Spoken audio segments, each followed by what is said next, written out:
এই যে আমি এখন বানাচ্ছি ওর জন্য পায়েস।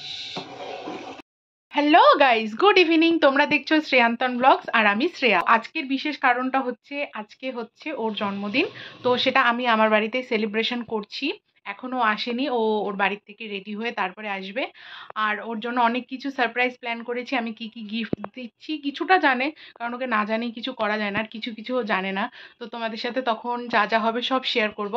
আমার ঘরটা সাজানো হয়েছে, আমরা সবাই মিলে ঘরটা সাজিয়েছি, তোমাদের সাথেও শেয়ার করব ঘরটা কেমন হয়েছে। তুমি না, এত ইচ্ছা ছিল সকাল থেকে ব্লগটা কন্টিনিউ করার, কিন্তু একা একা কি ব্লগ করব সেই জন্যই করিনি। আর একটু আমি রান্না বান্নার দিকেও ছিলাম। আর অনেকটাই দেরি করছে আসতে, এখন প্রায় 8:45 মতো, 8টা বেজে গেছে, এখনো আসেনি। জানি না কখন আসবে। এই হচ্ছে সাজানো। এখানে গিফটসগুলো দেখিয়ে দিই। তো এটা হচ্ছে একটা ফুলের বুকে, যেটা ভীষণ সুন্দর। আর এটা হচ্ছে একটা ঘড়ি আছে, যেগুলো ও যখন আনবক্সিং করবে তখন তোমাদের দেখাবো। এটার মধ্যে একটা আছে শার্ট, যেটা আমি এখন ওকে পরাবো, এটা ও পরেই কেক কাটবে। আর হচ্ছে এটার মধ্যে আমার মা দিয়েছে মেবি একটা প্যান্ট রয়েছে আর একটা শার্ট রয়েছে, আর এটার মধ্যে আছে একটা ফটো ফ্রেম। তো এখন এতটুকুই থাক, আস্তে আস্তে সব কিছু ক্রমশ প্রকাশ্য। সাজানো কমপ্লিট। এই কেকটা আমার বাবার তরফ থেকে, আর এই কেকটা আমার তরফ থেকে। আমাদের set up ready.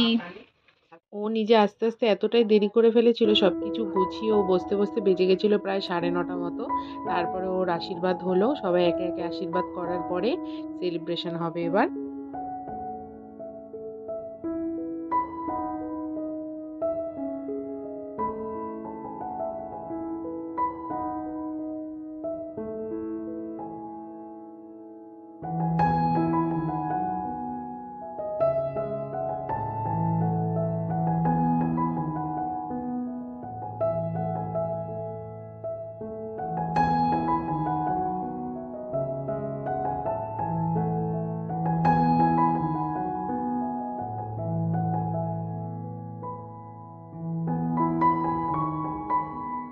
Happy birthday to you.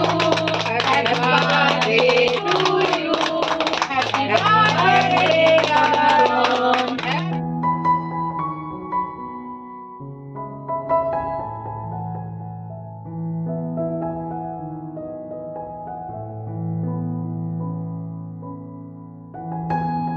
একবারের মতো এবারও দাদা সেলিব্রেশনের পরে এসেছিল, তারপরে আমরা একটু ঘরে বসেছিলাম আর সবাই মিলে আড্ডা মারছিলাম। চলো দেখিয়ে দিই মা আজকে কি রান্না করেছে।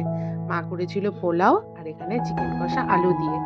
তারপরে তো আমরা সবাই মিলে বসে বসে একটু গল্প করছিলাম, আর বাইরে বাচ্চাগুলো খাচ্ছিল। এখানে ভাই আর পুচকেটা খাচ্ছে, আর এখানে মা আর কাকিমা মিলে করছিল গল্প। সবাই অনেকটা দূর যাবে সেই জন্যই ওরাও খেতে বসে পড়লো, যেহেতু আগেই অনেকটা রাত হয়ে গেছিলো। তারপরে ওরা যখন বাড়ি যাচ্ছিল সেই ভিডিওটা ক্যাপচার করা হয়নি। তারপরে আমরা তিনজনে খেতে বসে পড়েছিলাম।